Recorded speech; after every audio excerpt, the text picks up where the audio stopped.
नमस्कार मेरे क्षेत्र कर्नलगंज के ग्रामीण वासियों और नमस्कार मेरे देश के ग्रामीण। हेमराज यादव नाम है मेरा और आप देखना शुरू कर चुके हैं चारवापी इंडिया।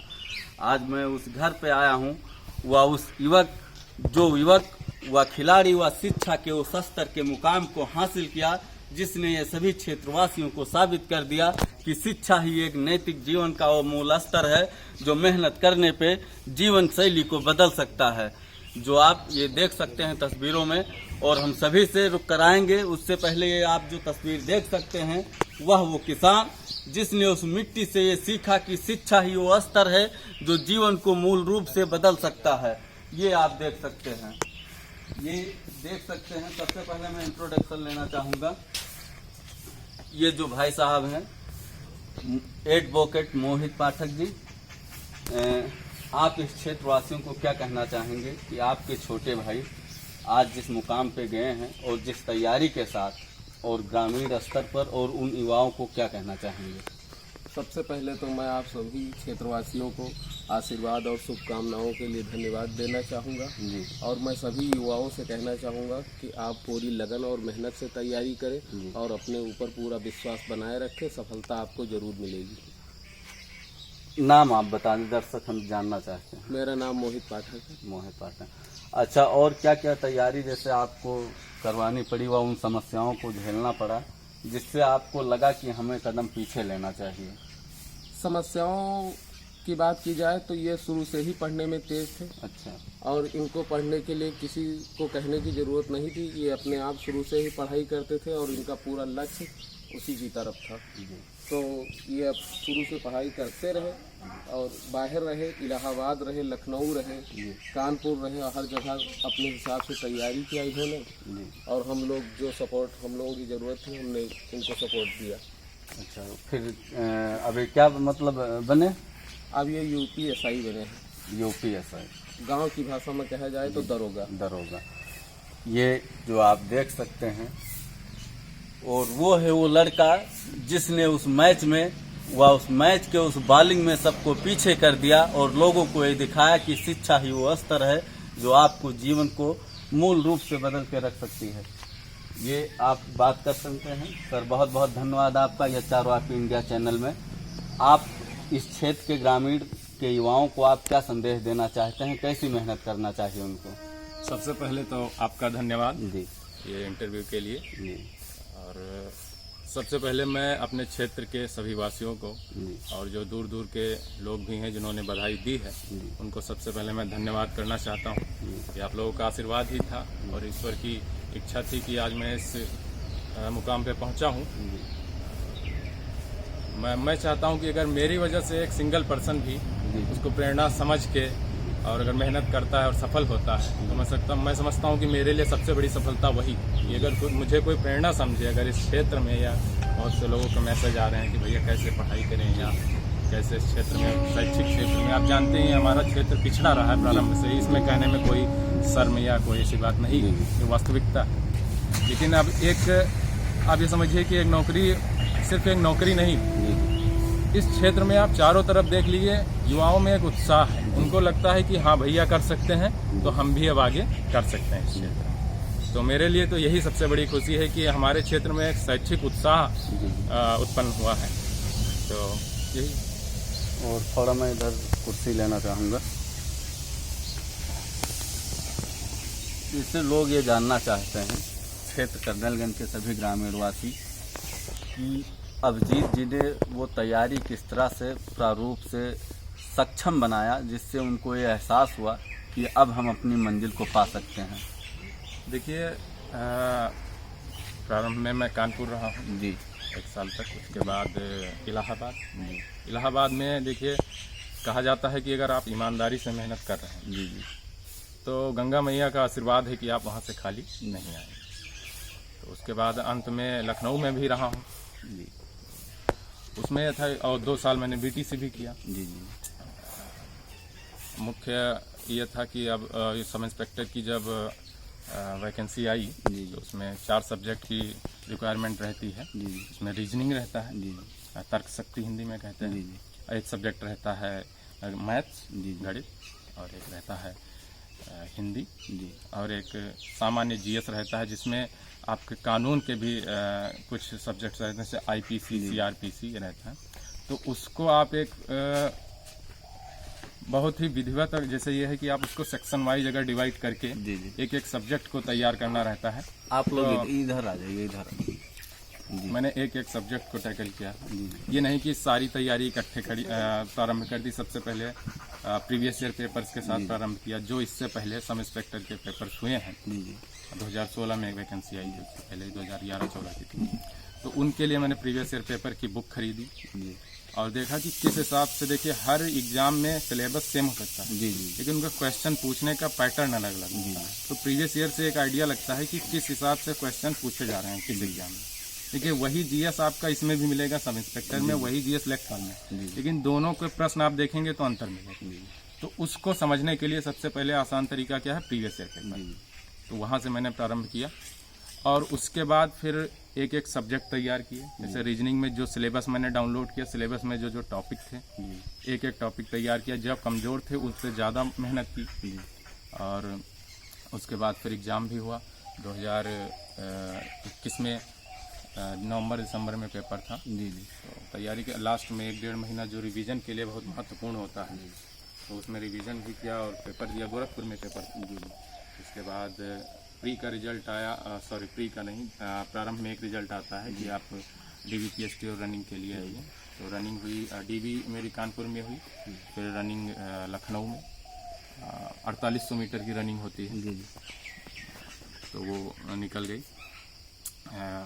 उसके 28 मिनट होते हैं, तो वो आराम से निकल गई। 24 मिनट कुछ लगे थे, क्योंकि रनिंग कभी, जैसे पढ़ाई हम प्रारंभ से किए लेकिन रनिंग कभी नहीं किए थे। तो ये फिजिकल वर्क नहीं किए थे, तो रनिंग में हमें बड़ा डर लग रहा था, जितना पेपर में नहीं। लेकिन यहाँ पे सब लोगों का साथ मिला, तो रनिंग भी आराम से निकल गई। फिर 12 जून को फाइनल रिजल्ट आया और उसके बाद लगभग तो हो गया था, लेकिन मेडिकल बाकी रह गया था, चिकित्सा परीक्षण।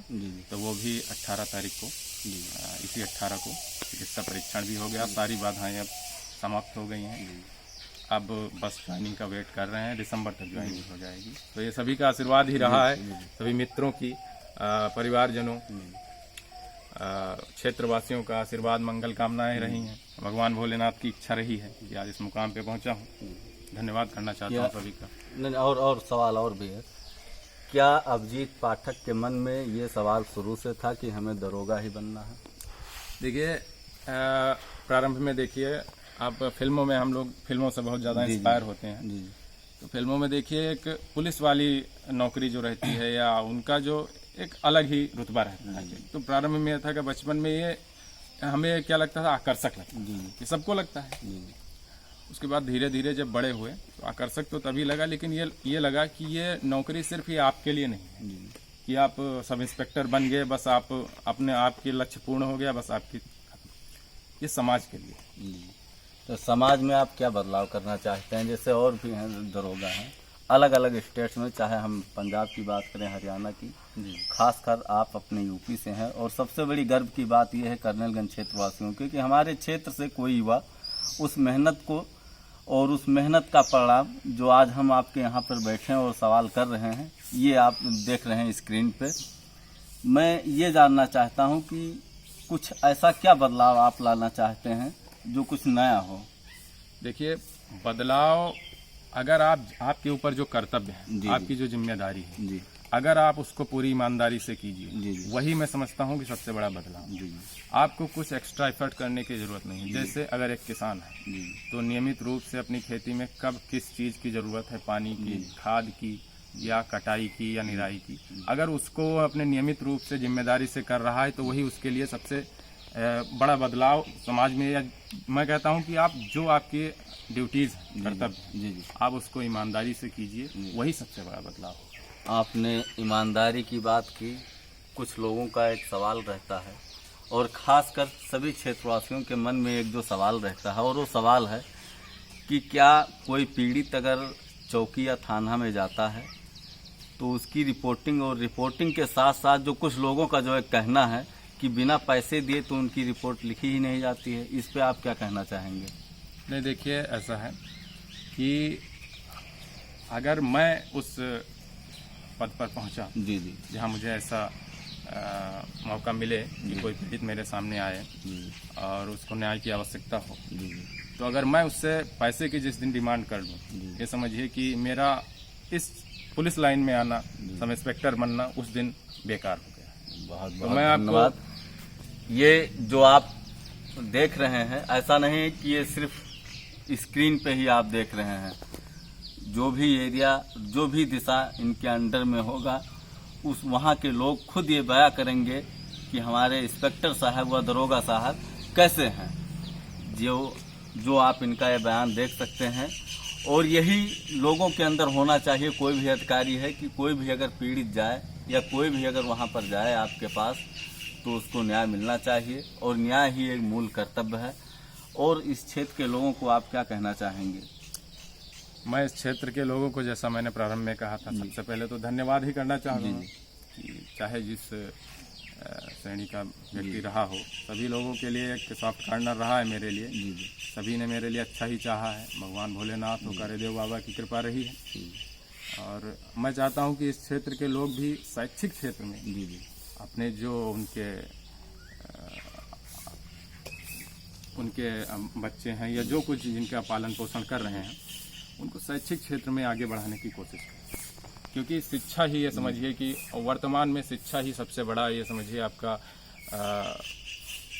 मुख्य हथियार, अगर मैं कहूँ कि समाज में बदलाव लाना या अपने पर स्वयं में बदलाव लाना।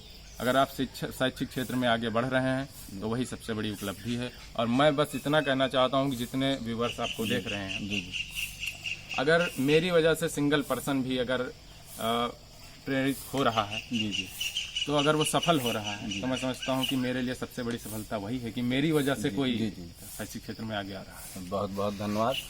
आपने एक जिक्र किया हथियार का। एक हथियार वो होता है जो आप अच्छे से लोगों को समझा सकें। एक हथियार वो होता है जो लोग उसी हथियार के लायक होते हैं, यानी कहने का मतलब डंडा। आप लोगों को कैसे समझाना चाहेंगे?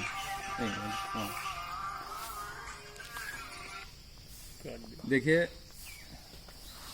अगर सरकार की तरफ से वो अस्त्र प्रोवाइड कराए जा रहे हैं, तो उनका जरूर आवश्यकता है, तभी कराए जा रहे हैं। तो जब जिस चीज़ की आवश्यकता होगी, अगर ये नहीं है कि आपके पास एक लाठी है तो आप सबको मारने लगे। उचित समय पर, उचित जगह पर, और जिसके ऊपर उसका प्रहार करना है उसके लिए वो लाठी बनी है। तो जब आवश्यकता होगी उस अनुसार उसका उपयोग किया जाएगा। बहुत बहुत धन्यवाद। यही आंसर इस क्षेत्र के ग्रामीण वासी व इस देश का हर एक ग्रामीण जानना चाहता था अभिजीत पाठक जी के मुंह से। जो आपने अभी ये सुना, ये ईमानदारी और ये तीव्रता और वो उज्ज्वल जिसके प्रति इन्होंने लोगों के प्रति एक जो बधाई दिया, ये आप देख सकते हैं। और थोड़ा एक बार इंट्रोडक्शन आप दें और पिताजी के बारे में थोड़ा। मेरा नाम आप लोग जानते ही हैं, अभिजीत पाठक है। पिताजी का नाम विनय कुमार पाठक है। तो इस समय वो नहीं है हम लोगों के समक्ष, दुनिया में नहीं है, लेकिन उनका आशीर्वाद हम लोगों के साथ में है। और विशेष रूप से बड़े पिताजी वीरेंद्र पाठक,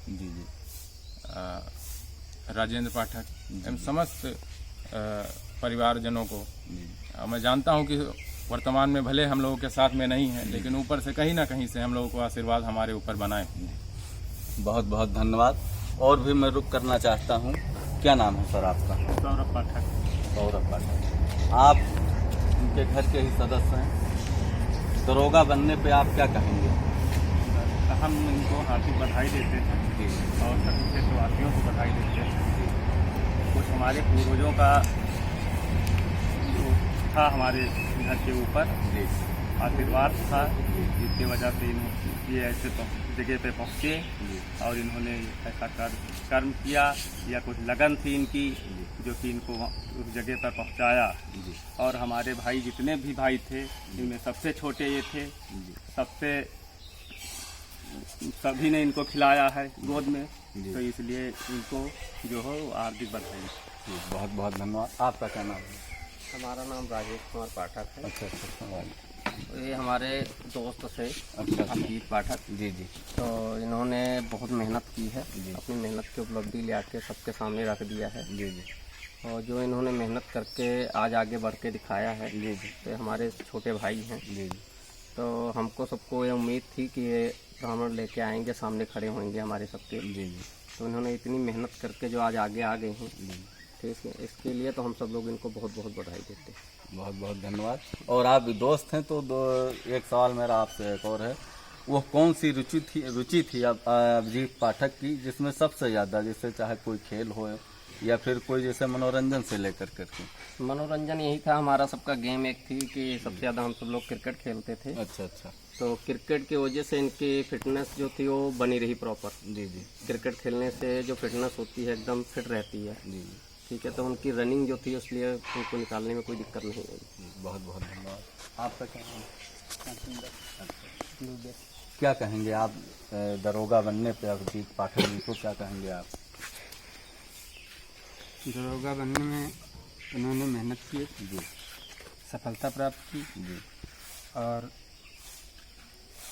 पाठक जी ने पढ़ाई ढंग से की, जी और हम इनके रिश्तेदार हैं। जी और इन्होंने बहुत बड़ी मेहनत की है, जी जो हमारे ग्राम सभा में किसी लड़के ने नहीं की। जी जी जी तो इसके बहुत बहुत बड़ी बधाई है। धन्यवाद सर, बधाई हम भी देना चाहेंगे। और कोई सवाल है सर किसी से? एक दृष्टांत देना चाहेंगे। अच्छा अच्छा।